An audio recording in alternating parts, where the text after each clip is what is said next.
పిడింగొయ్యి, హుక్కుంపేట పంచాయతీలతో పాటుగా రూరల్ మండలాల్లో అనేక పంచాయతీల్లో కోట్లాది రూపాయల ఇంటి పన్నుల గోల్మాల్.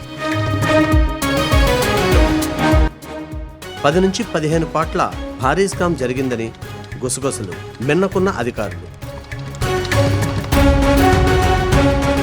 గతంలో ఆన్లైన్ విధానం లేని కారణంగా డూప్లికేట్ బిల్ బుక్లతో ఇంటి పన్నులు వసూలు చేసినట్టు సమాచారం. తలలు పట్టుకుంటున్న రీసెంట్ గా వచ్చిన పంచాయతీ సెక్రటరీ.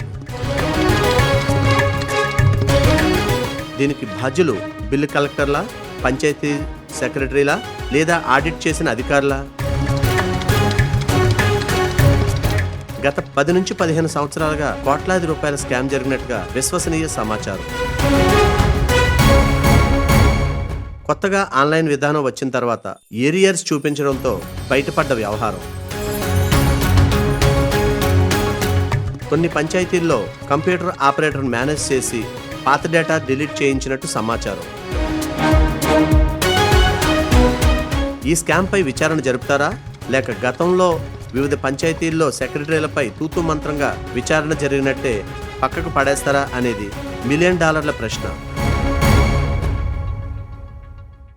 ఈ స్కామ్ మొత్తం పంచాయతీ కమిషనర్ దృష్టికి వెళ్ళినట్టుగా విశ్వసనీయ సమాచారం. ఒకవేళ గోల్మాల్ నిజమైతే ఆ సొమ్ము ఎవరి వద్ద నుండి వసూలు చేస్తారు? గతంలో లాగే వివిధ పంచాయతీలలో పనిచేసిన సెక్రటరీలపై ఆరోపణ రుజువైనా సరే చర్యలు లేనట్టుగానే వదిలేస్తారా అని ఎదురు చూస్తున్న ప్రజలు.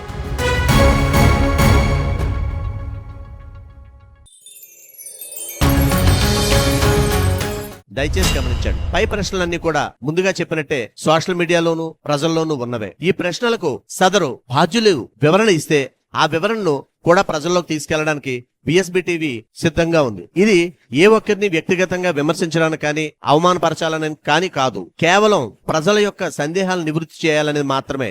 దయచేసి గమనించండి.